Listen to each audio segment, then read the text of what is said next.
This Week 1 recap segment is brought to you by Final Fantasy VII for the PlayStation.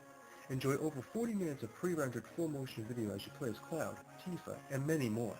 Be mesmerized by the lavish settings, be scintillated by the adventure, and dive into the action as you guide our heroes as they fight the forces of evil and try to save their world.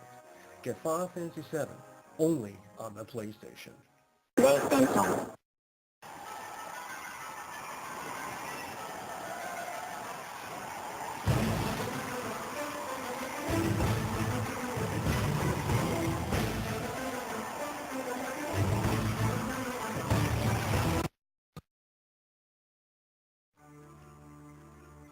Coming into the 2011 season, the String Theory and the District of Corruption were teams in rebuilding mode. Both had ended their 2010 seasons with less than stellar records of 4-0.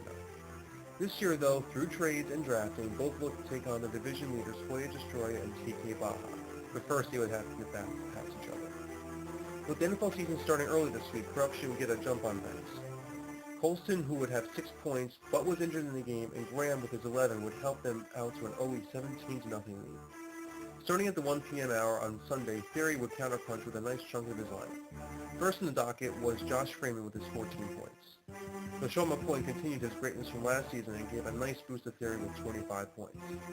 Kenny Britt would have 2 long TDs in his game and also end with 25 points.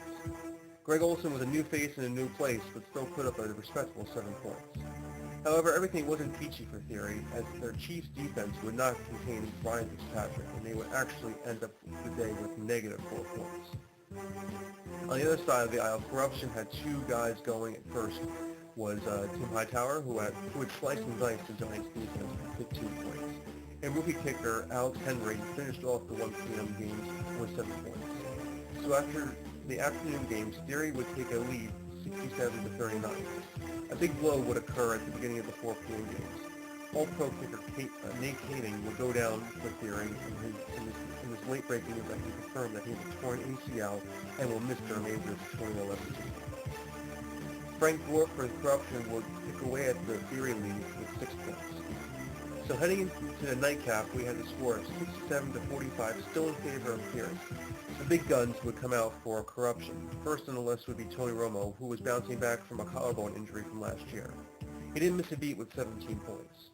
Miles Austin took time to score 15 points while on Reed's Island. And the Cowboys defense would also put up a 7th spot against the Jets defense, even in no loss. After a full day of games leading up into the Monday night doubleheader, Theory would have produced some old-school John Elway comeback magic as they lost their lead and were trailing now 67-84. You want comebacks? Well, let's see a comeback here. This would be in the form of Reggie Bush with his new Dolphin mate scoring 14 points.